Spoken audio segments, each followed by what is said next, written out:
चलिए दोस्तों वीडियो की शुरुआत करते हैं। सबसे पहली कंपनी की बात करते हैं। पहली कंपनी का नाम है टाटा एलेक्सी लिमिटेड।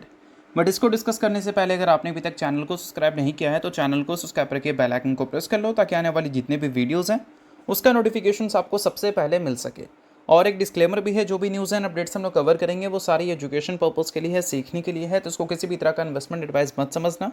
आप खुद से भी रिसर्च और एनालिसिस कर सकते हैं। तो चलिए दोस्तों वीडियो की शुरुआत करते हैं। सबसे पहले बात करते हैं टाटा एलेक्सी से रिलेटेड कुछ इंपॉर्टेंट न्यूज़ एंड अपडेट्स के बारे में। तो आज के दिन की बात करें तो टाटा एलेक्सी की परफॉर्मेंस हमें काफ़ी ज़्यादा ख़राब देखने को मिली। बट जो केपीआईटी के शेयर होल्डर हैं उनके हिसाब से अगर देखोगे तो आज के दिन टाटा एलेक्सी ने तो काफ़ी अच्छा परफॉर्म किया है, क्योंकि केपीआईटी के शेयर में परफॉर्मेंस ख़राब नहीं वर्स्ट देखने को मिली है, क्योंकि क्रैश हमें 16% तक दिखा है। और वहीं टाटा टेक्नोलॉजीज टाटा एलेक्सिस के शेयर में अगर देखोगे तो गिरावट अप टू 5% और टाटा एलेक्सिस को क्रॉस कर 6% से ज़्यादा ही गिरती भी हमें नज़र आई है। अब गिरावट का सबसे बड़ा कारण क्या है? केपीआईटी टेक्नोलॉजीज ने एक चीज़ बोल दिया है कि इनके यूरोपियन ओईएम की तरफ से सडन एक्शंस देखने को मिले हैं प्रॉफिट वार्निंग्स को लेकर, और ये सारी चीज़ों को लेकर जेपी मॉर्गन की रिपोर्ट बोल रहे थे बीएमडब्ल्यू और वॉक्सवैगन के बीच में जो इश्यूज चल रही हैं वही इम्पैक्ट केपीआईटी टेक्नोलॉजीज़ की Q1 के अर्निंग्स में आने वाला है। और केपीआईटी के मैनेजमेंट ने बोला है कि Q1 में जो नंबर्स ये रिपोर्ट करेंगे उसमें revenue year on year basis पे 1% से हमें गिरता हुआ नज़र आएगा।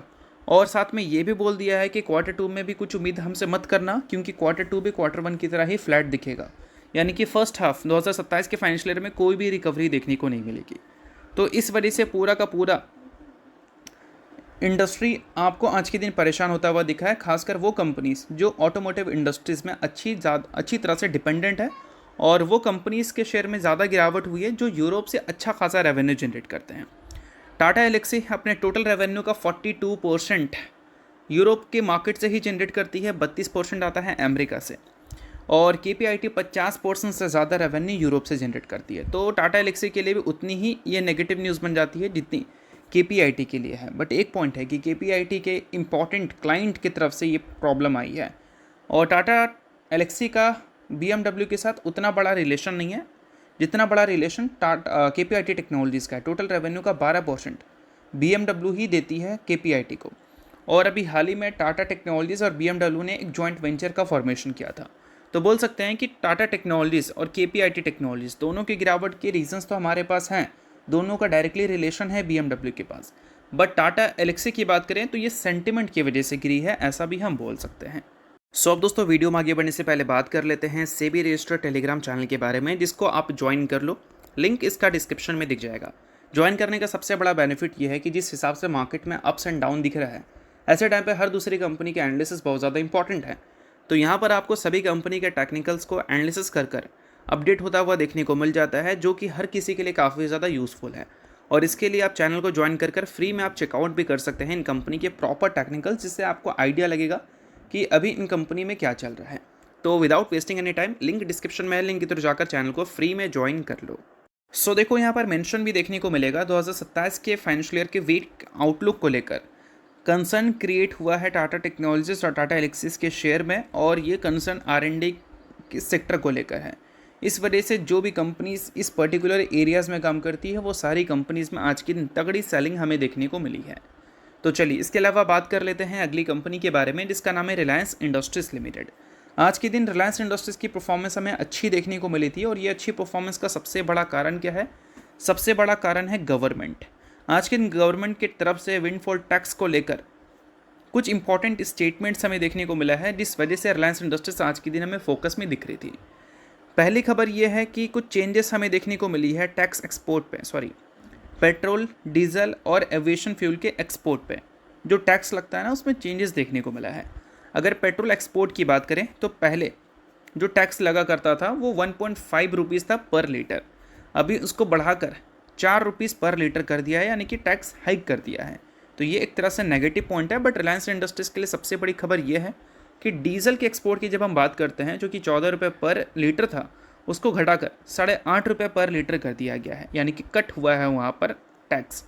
और रिलायंस इंडस्ट्रीज़ इंडिया की सबसे बड़ी कंपनी है डीजल एक्सपोर्ट की। तो रिलायंस इंडस्ट्रीज़ के लिए ये खबर काफ़ी ज़्यादा अच्छी बन जाती है, क्योंकि टैक्स कम हुआ है तो ऐसा नहीं है कि आपको बहुत ज़्यादा खुश होना है। गवर्नमेंट ने अभी कुछ टाइम पहले ही टैक्स इंक्रीज़ किया था, 26 मार्च 2026 को टैक्स इंक्रीज़ किया था, क्योंकि मिडिल ईस्ट में टेंशन चल रही थी और इंडिया के जो लोग थे उनको प्रॉपर फ्यूल देने के लिए गवर्नमेंट ने एक्सपोर्ट पे थोड़ा सा रोक लगाने की कोशिश की थी और इस वजह से टैक्सेस वहाँ पर बढ़ाया गया था। बट अभी सिचुएशंस थोड़ी अंडर कंट्रोल है, इस वजह से टैक्सेस वापस से कम किया जा रहा है। पेट्रोल के तो बढ़े ही हैं, बट डीजल की अगर हम बात करें, वो हमें कम होते हुए दिखे हैं। और एविएशन फ्यूल के एक्सपोर्ट्स की बात करें तो वो 12.5 रुपये पर लीटर था, जिसको भी 5 रुपये से घटाकर 7.5 रुपये पर लीटर कर दिया गया है। तो ये एक तरह से काफ़ी अच्छी खबर है अगर हम रिलायंस के पॉइंट ऑफ व्यू से देखें तो। और रिलायंस इंडस्ट्रीज जब टैक्सेस बढ़े थे तब गिरावट दिखा रही थी, 52 एक हाई से 18.7% की गिरावट रिलायंस इंडस्ट्रीज़ के शेयर में भी देखने को मिला था। अब टैक्सेस वगैरह कम हो चुका है तो एक्सपोर्ट अपॉर्चुनिटीज़ भी रिलायंस इंडस्ट्रीज़ के लिए अच्छा है, तो इस वजह से रिलायंस इंडस्ट्रीज़ की परफॉर्मेंस आज के दिन हमें अच्छी देखने को मिली है। अब इसके अलावा अगली कंपनी की बात कर लेते हैं, जिसका नाम है Tata Motors passenger vehicles limited.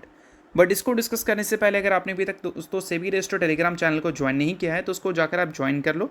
ऐसे वॉलेटाइल मार्केट में हर दूसरी कंपनी के टेक्निकल को एनालिसिस कर वहाँ पर अपडेट किया जा रहा है, जिसको देखकर आप ये चेकआउट कर सकते हैं कि अभी के टाइम पे इन सारी कंपनी से क्या एक्सपेक्ट किया जा सकता है। और ये सारी चीज़ें सेबी रजिस्टर्ड रिसर्च एनालिस्ट के द्वारा होती हैं, तो आप उन सारी चीज़ों को फ्री में देख सकते हैं। लिंक डिस्क्रिप्शन में है, लिंक के थ्रू जाकर चैनल को बिल्कुल फ्री में आप ज्वाइन कर लो। अब दोस्तों टाटा मोटर्स की बात करते हैं तो आज के दिन हर ऑटोमोबाइल कंपनी ने अपनी सेल्स डेटा रिपोर्ट कर दिया है। किस महीने का? जून के महीने का, क्योंकि पिछला महीना जब ख़त्म होता है तो पहले तारीख को उस महीने का कंप्लीट डेटा ऑटोमोबाइल कंपनी दिखा देती है सेल्स का। तो टाटा मोटर्स पैसेंजर व्हीकल्स की अगर हम बात करें तो जून के महीने में जो उन्होंने कार बेचा है वो 63,083 यूनिट्स हैं। पिछले साल के जून के महीने के मुकाबले ये 69% से ग्रो किया है। और वही मारुति सुजुकी की बात करें तो वहाँ पर ग्रोथ हमें सिर्फ 19% की ही दिखी है। तो सबसे बड़ा प्लेयर 19% की ग्रोथ दिखाया है, but Tata Motors passenger vehicles की बात करें तो उसने 69% की ग्रोथ दिखाई है, जो कि काफ़ी मस्त है। और दोस्तों अगर हम बात करें इनके कमर्शियल व्हीकल्स के नंबर के बारे में तो वहाँ पर भी ख़राब नहीं है, वहाँ पर भी 35% की ग्रोथ हमें देखने को मिली है। तो ओवरऑल नंबर्स कंपनी ने काफ़ी अच्छा शो किया है अगर हम ईयर ऑन ईयर बेसिस की बात करें। और ये डेटा दोनों है, डोमेस्टिक वाला भी है और इंटरनेशनल मार्केट वाला भी है। और पूरे क्वार्टर में अगर देखोगे तो टाटा मोटर्स पैसेंजर व्हीकल्स ने 1,82,574 यूनिट बेच दिया है, जिसमें ईयर ऑन ईयर बेसिस पे 46% की ग्रोथ देखने को मिली है। तो ओवरऑल नंबर काफ़ी ज़्यादा अच्छा इन्होंने रिपोर्ट किया है, Q1 का भी और जून के महीने का भी। और इलेक्ट्रिक व्हीकल की बात करें तो उसमें ईयर ऑन ईयर बेसिस पे 104% की ग्रोथ देखने को मिली है। और मार्केट शेयर भी इनका एक्सपैंड हुआ है, ये एक चीज़ ध्यान रखना, मार्केट शेयर एक्सपैंड हुआ है। 39% का मार्केट शेयर इसने कैप्चर कर लिया है जून के महीने में, जो कि एक तरह से बहुत अच्छी बात है अगर हम टाटा मोटर्स के सेल्स के हिसाब से बात करें तो। बट इसी बीच में अगर हम बात करें सिटी के रिपोर्ट के बारे में तो रिपोर्ट में टाटा मोटर्स पैसेंजर व्हीकल्स को लेकर उन्होंने कुछ खास अच्छी बातें नहीं कही हैं। उन्होंने पहले सेल रेटिंग इस कंपनी को दिया था, उसी को उन्होंने एज इट इज़ मेंटेन किया है। और लास्ट क्लोजिंग लेवल से 9% की डाउनसाइड इंडिकेशन भी उन्होंने दी है। खैर इस चीज़ को फॉलो करने की ज़रूरत नहीं है, आप इन सारी चीज़ों को एजुकेशन पर्पज़ की तरह भी देख सकते हो। और दोस्तों साथ में टाटा मोटर्स ने अपने सियारा ईवी को लॉन्च कर दिया है।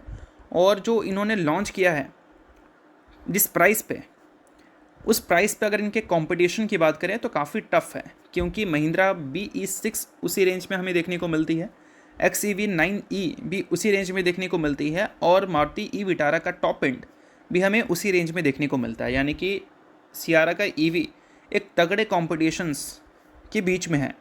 और इस वजह से भी कई सारे ब्रोकरेज हाउस ने इस चीज़ को थोड़ा नेगेटिव वे की तरह दिखा है। देखो सियारा का अगर हम बात करें पेट्रोल डीजल वर्जन के बारे में तो उसका एक अलग मार्केट है।